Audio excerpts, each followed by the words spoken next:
नमस्कार दोस्तों, मैं दीपक राणा आप सभी का हार्दिक स्वागत करता हूं आपके अपने YouTube चैनल अपग्रेड एकेडमी पर। जैसे कि प्यारे दोस्तों, आप सभी को पता होगा इंग्लिश ग्रामर में हम पढ़ रहे थे फिर पार्ट ऑफ स्पीच, जिसमें हमारे पास पहला टॉपिक चला हुआ था पार्ट ऑफ स्पीच में नाउन। और लास्ट वीडियो में मैंने क्या बताया था आपको, कंपाउंड नाउन से रिलेटेड एक रूल लिखवाया था। अभी वो रूल क्या है, एक बार मैं उसको आपको रिवाइज करवा देता हूँ, उसके बाद हम इनको आगे डिस्कस करेंगे भी, जो भी हमारे कॉन्सेप्ट्स रहेंगे भाई नाउन के अंदर। अब वो लास्ट रूल मैंने आपको बताया था कि भाई नाउन के बाद प्रीपोजिशन आ जाए फिर आपका नाउन आ जाए। बट क्या होगा, जो दोनों नाउन होंगे भाई प्रीपोजिशन से पहले और प्रीपोजिशन से बाद दोनों क्या होंगे, सेम के सेम होंगे। तो इसके लिए मैंने क्या बताया था, एक कंडीशन बताई थी कि भाई जो ये नाउन होगा क्या बनाएगा, मिलके एक कंपाउंड नाउन बनाएगा। लेकिन इसका जो मीनिंग है वो तो रहेगा आपके पास प्लूरल, मतलब सेंस तो रहेगी इसकी प्लूरल, लेकिन इसके साथ जो वर्ब आएगी वो क्या रहेगी, आपकी सिंगुलर रहेगी। जैसे कि मैं इसमें एक एग्जांपल दे के समझा देता हूँ ताकि आपको पिछला वाला अच्छी तरीके से रिवाइज हो जाए। भाई मैंने लिखवाया था भाई कॉन्सेप्ट, इससे ही समझाओगे आप एग्जांपल से। Page after page was written by my friend.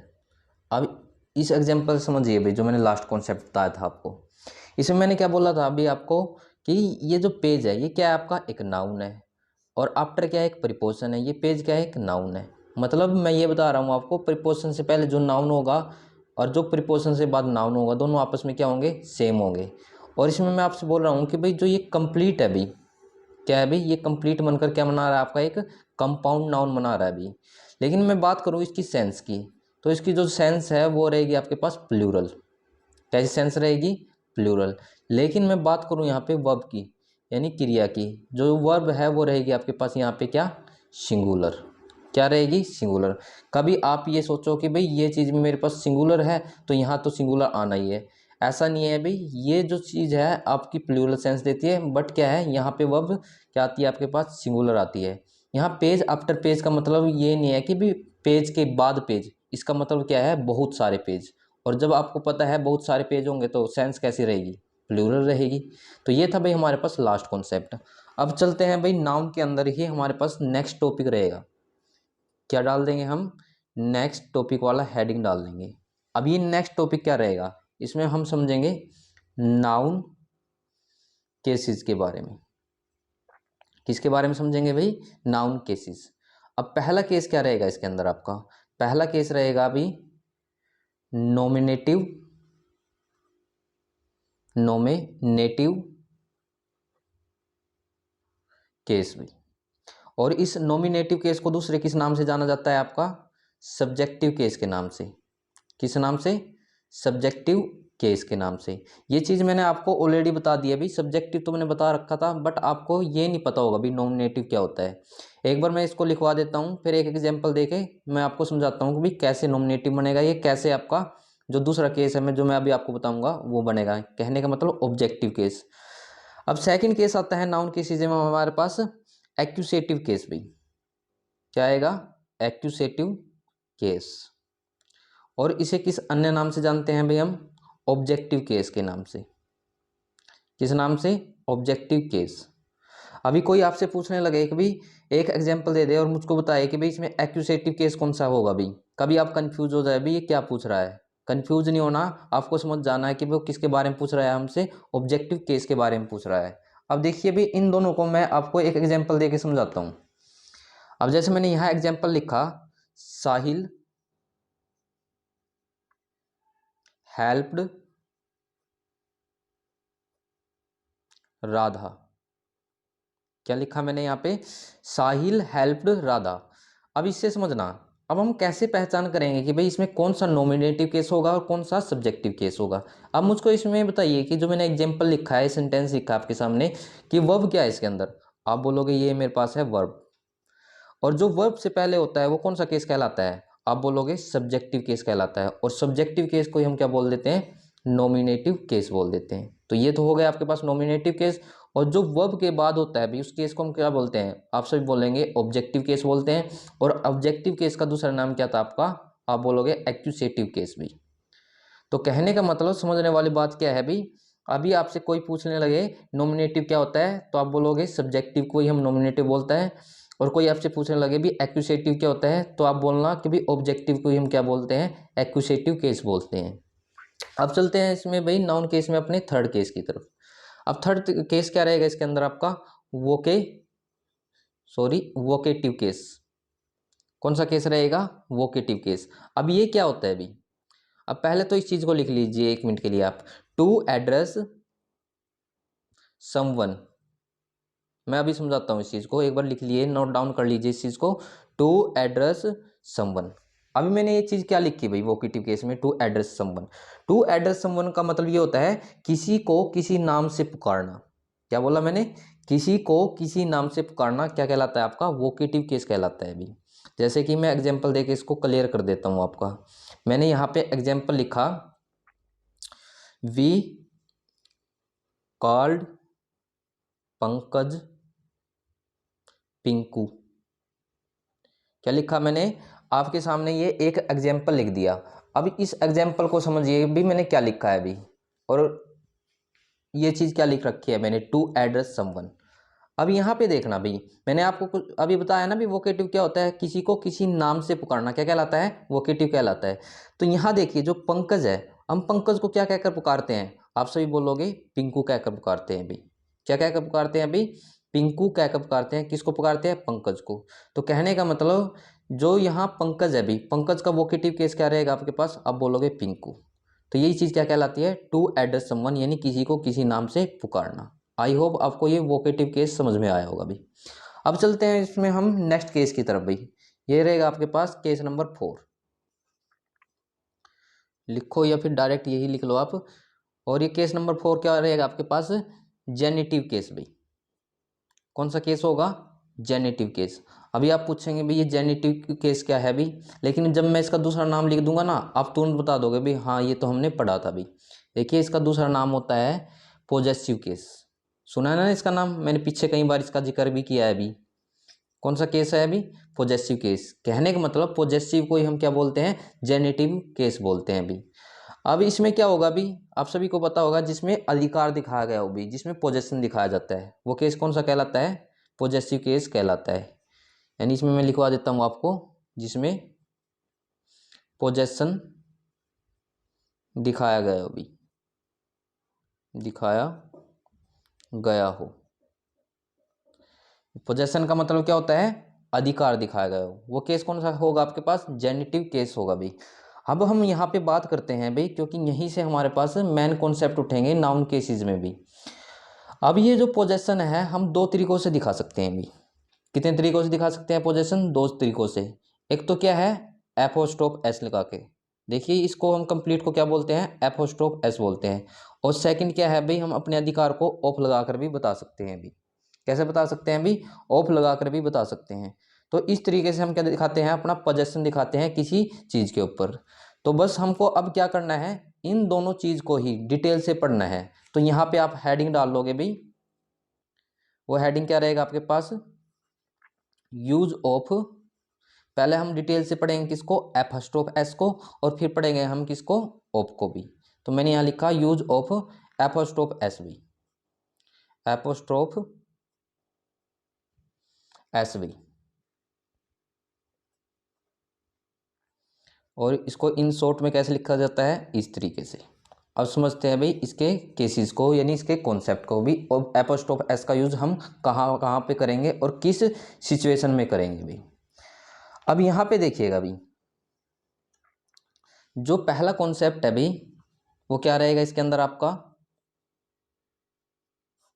अब इसको समझते हैं हम। पहले लिखेंगे भाई नॉर्मल केस में किसका यूज करते हैं भाई, नॉर्मल केस में हम एपोस्ट्रोफ एस का यूज करेंगे भाई। अब बात करें कि भाई नॉर्मल केस में कैसे किया जाएगा एपोस्ट्रोफ एस का, कि भाई जहां भी क्या भी, जहां किसी लिविंग थिंग्स का जिक्र हो। क्या लिखा मैंने, जहां किसी भी लिविंग थिंग्स का जिक्र हो वहां हम किसका यूज कर देते हैं, एपोस्ट्रोफ एस का यूज कर देते हैं। अब समझते हैं भाई लिविंग थिंग्स में हम कैसे करते हैं एपोस्ट्रोफ एस का यूज। अब ये होती क्या है लिविंग थिंग्स, जैसे कि भाई मैंने लिखा पीपल। अब मुझको बताइए जो पीपल है भाई सजीव है या निर्जीव है। आप बोलोगे सजीव है यानी लिविंग थिंग्स के अंदर आता है, तो मैंने पीपल लिख दिया। अब ऐसे मुझको बताइए भाई एनिमल्स है, ये क्या है भाई आपके पास, आप बोलोगे लिविंग्स है। अब मुझको बताइए कि भाई जो ट्रीज है या फिर प्लांट्स है ये किस में आते हैं आपके पास, आप सभी बोलोगे लिविंग थिंग्स में आते हैं। बट आप एक चीज़ याद रखिएगा इस कॉन्सेप्ट में कि जो आपके पास ये मैंने लिखा पीपल और एनिमल्स, इनके साथ ही हम किसका यूज़ करेंगे, एपोस्ट्रोफ एस का यूज़ करेंगे। बट क्या है ट्रीज और प्लांट्स के साथ हम किसका यूज़ नहीं करेंगे, एपोस्ट्रोफ एस का यूज़ नहीं करेंगे। हालांकि ट्रीज और प्लांट्स क्या है भी, ट्रीज और प्लांट्स लिविंग की कैटेगरी में आते हैं भी, बट आपको क्या है फिर भी इनके साथ किसका यूज़ नहीं करना है भी, याद रखिएगा इनके साथ हम एपोस्ट्रोफ एस का यूज नहीं करेंगे। तो किन के साथ करेंगे, पीपल और एनिमल्स के साथ हम एपोस्ट्रोफ एस का यूज करते हैं भी। जैसे कि मैं आपके सामने कुछ एग्जांपल्स लिखता हूँ, उनसे आपको ये कॉन्सेप्ट अच्छी तरीके से समझ में आएगा। मैंने लिखा यहाँ पे मोहन्स बुक। अभी आप खुद से बताइए कि भाई कौन सा इसमें ठीक होगा और कौन सा गलत। और यहाँ लिखा मैंने मैंगोज ट्रीज। देन थर्ड मैंने लिखा है यहाँ पे आपके सामने मैंगो ट्री। अब मुझको बताइए कमेंट करके भी इसमें कौन सा ठीक है, या फिर इन चीज़ों को अपने माइंड में रखिए कि भी कौन सा इसमें ठीक हो सकता है कौन सा गलत, ठीक है ना। जैसे ही मैं आपको करेक्शन कराऊंगा इनकी तो आप मैच कर लेना भी हाँ मेरा ये ठीक था या गलत था। अब मैंने पहला एग्जाम्पल क्या लिखा, मोहन एपोस्ट्रोफ एस का यूज किया है मैंने बुक, यानी मोहन की किताब, ठीक है ना। अधिकार दिखाया गया है इस किताब पर किसका, मोहन का, ठीक है ना। बट हमको तो क्या चेक करना है कि भाई क्या ये एपोस्ट्रोफ एस सही है इस मोहन के साथ। अब मुझको बताइए मोहन किस कैटेगरी के अंदर आता है, आप बोलोगे पीपल की कैटेगरी में। और मैंने क्या लिखा है अभी आपको, पीपल हो या एनिमल हो उसके साथ हम किसका यूज़ कर सकते हैं, एपोस्ट्रोफ एस का। तो कहने का मतलब ये तो बिल्कुल ठीक होगा। अब आ जाइए सेकंड केस पे, मैंने क्या लिखा, मैंगो एपोस्ट्रोफ एस ट्री, यानी मैंगो का ट्री, आम का वृक्ष भी। अब यहाँ पे आइए आप थोड़ा सा अपने कॉन्सेप्ट पे, मैंने क्या बताया ट्री हो या फिर प्लांट हो उसके साथ हमको किसका यूज़ नहीं करना, एपोस्ट्रोफ एस का यूज़ नहीं करना है। बट यहाँ पे क्या कर रखा है, एपोस्ट्रोफ एस का यूज़ कर रखा है अभी, तो इसका मतलब ये क्या हो गया आपके पास गलत। बट क्या है यहाँ पे क्या लिखा है, खाली मैंगो ट्री, यानी कोई एपोस्ट्रोफ एस तो नहीं है, तो इसका मतलब ये रहेगा आपके पास करेक्शन, यानी बिल्कुल ठीक रहेगा अभी। तो ये था भाई इसके अंदर भाई एपोस्ट्रोफ एस में हमारे पास फर्स्ट कॉन्सेप्ट। अब चलते हैं भाई इसमें किसकी तरफ भाई, अपने सेकंड कॉन्सेप्ट की तरफ भाई। अब सेकंड कॉन्सेप्ट क्या रहेगा इसके अंदर आपका,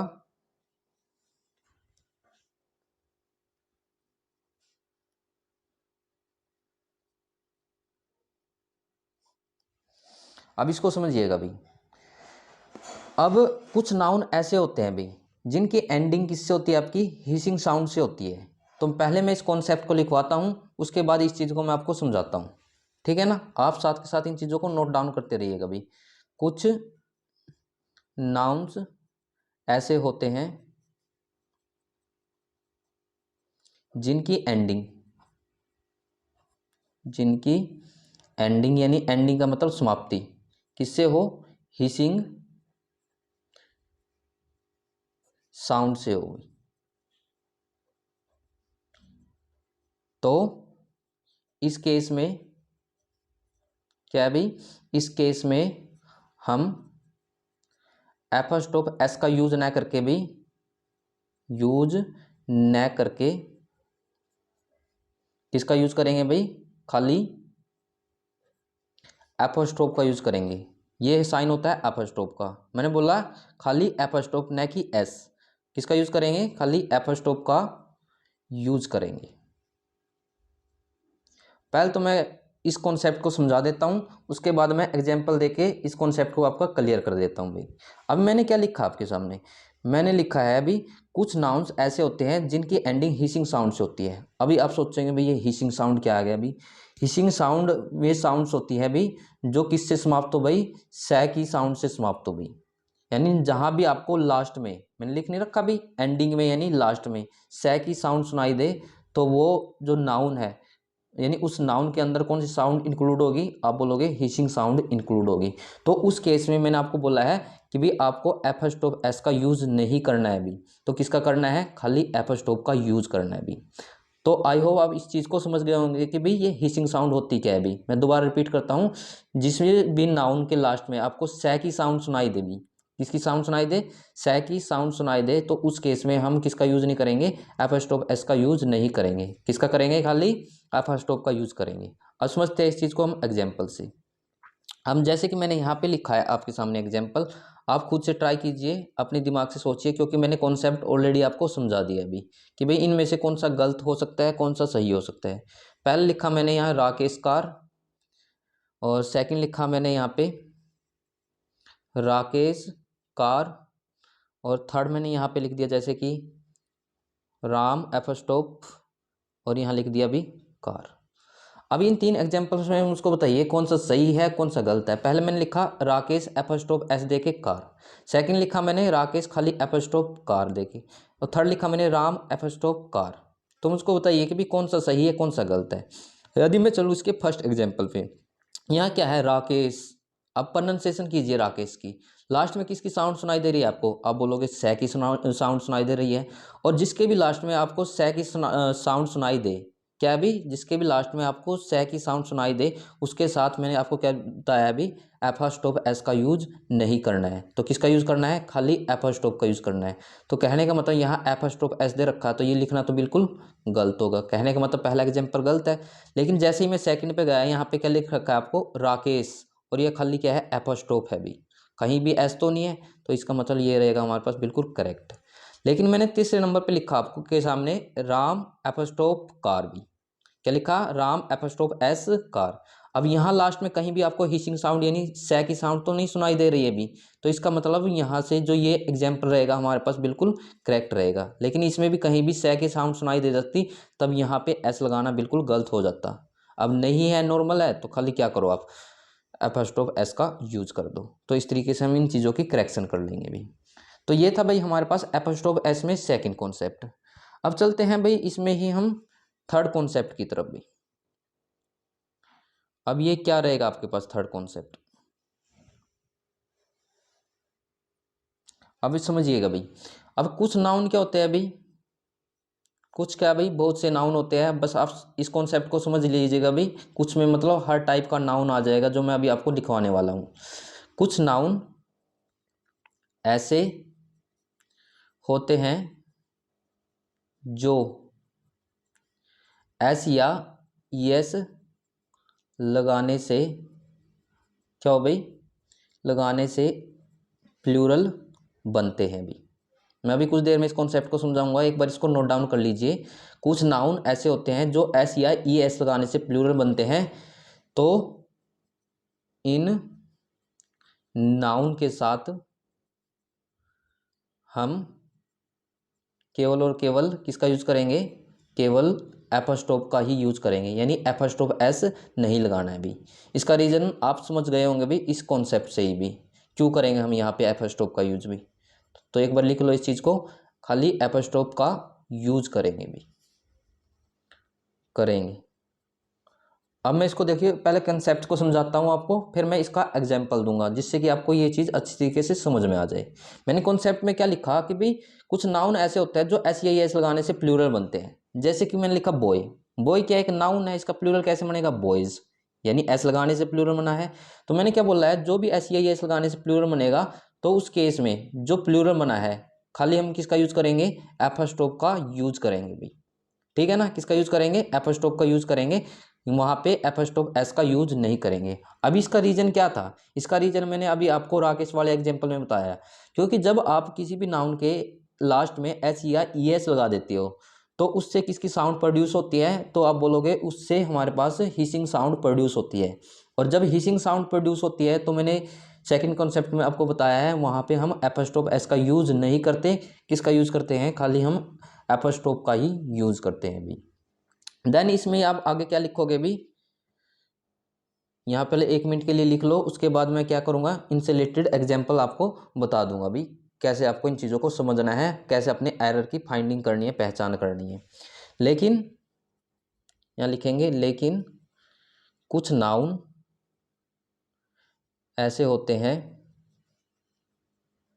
जो विदाउट, क्या लिखा मैंने, जो विदाउट एस या ई एस लगाने से प्लूरल बन जाते हैं भी, जाते हैं, तो इस केस में हम किसका यूज करेंगे, हम एफस्टॉप एस का यूज करेंगे भी। अभी मैं समझाता हूँ इस चीज को भी।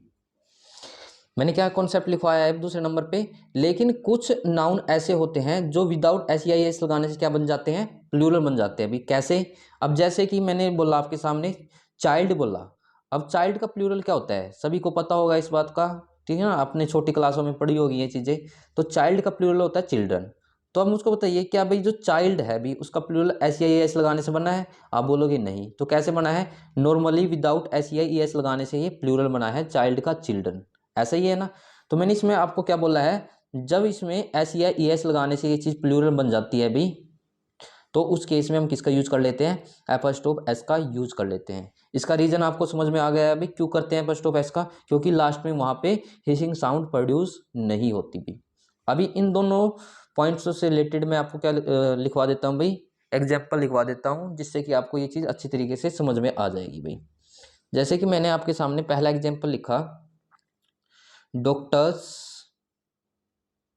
और यहां लगा दिया मैंने एपस्ट्रोफ एस बुक।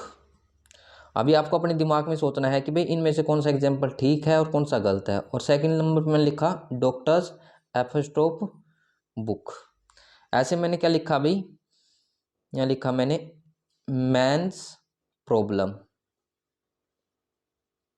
और आगे मैंने लिखा इसमें MEN। देखिए फर्क है इन स्पेलिंग का, मैं पहले ही बता रहा हूँ भाई, ये AN है भी और ये EN है भी, मैंस प्रॉब्लम। और फिर मैंने आपके सामने आगे लिखा इसके अंदर ही मैन प्रॉब्लम।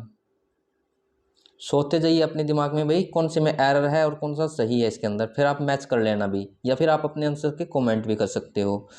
और ऐसे ही मैंने लिखा यहाँ पे चाइल्ड प्रॉब्लम, और मैंने आगे लिखा भी चिल्ड्रन प्रॉब्लम।